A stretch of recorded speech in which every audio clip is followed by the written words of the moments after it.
Welcome to my channel.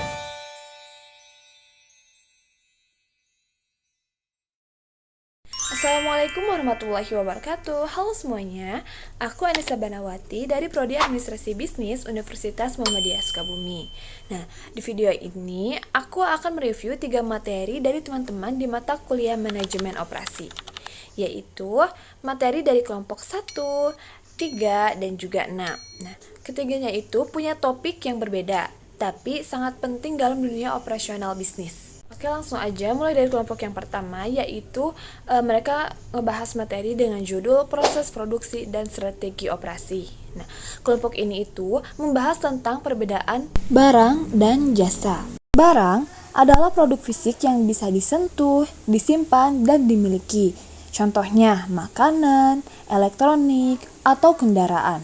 Sedangkan jasa bersifat tidak berwujud, nggak bisa disimpan dan langsung dikonsumsi, seperti konsultasi atau layanan kesehatan.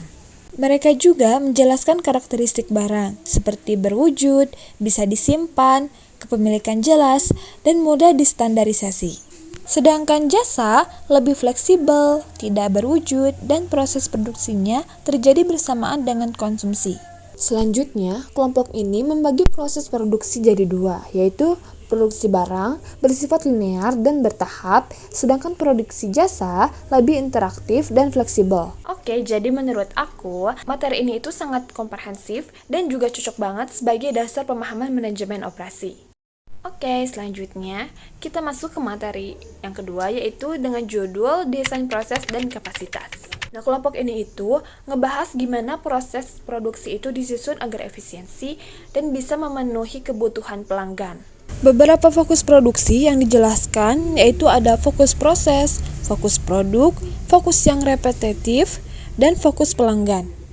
Mereka juga membahas alat bantu analisis proses seperti diagram alur, pemetaan waktu, value stream mapping, yang semuanya itu bertujuan menghilangkan pemborosan dan meningkatkan efisiensi.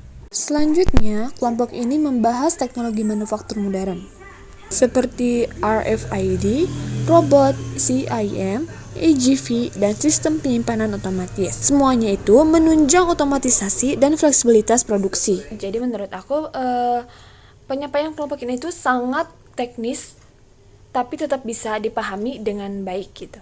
Terakhir, kelompok 6 ngebahas materi yang gak kalah penting, yaitu sumber daya manusia, desain pekerjaan, dan pengukuran kinerja. Bagaimana sumber daya manusia dikelola dalam operasional perusahaan. Nah, materi mereka itu dimulai dengan strategi SDM, seperti perekrutan, pelatihan, evaluasi kerja, penugasan yang tepat, hingga sistem penghargaan. Lalu, mereka menjelaskan tantangan dalam strategi SDM, seperti resistensi terhadap perubahan, terus kekurangan skill, sampai anggaran yang terbatas. Di bagian desain pekerjaan, kelompok ini itu menekankan pentingnya menciptakan lingkungan kerja yang nyaman dan produktif melalui prinsip ergonomi. Nah, kemudian mereka juga membahas pengukuran kinerja melalui standar kerja berdasarkan pengalaman historis dan studi waktu menggunakan stopwatch dengan langkah-langkah serta rumus perhitungan waktu normal dan waktu standar. Oke, jadi dari ketiga kelompok ini bisa disimpulkan bahwa manajemen operasi itu mencakup berbagai aspek dari produksi dan proses, hingga teknologi sampai ke manajemen sumber daya manusia.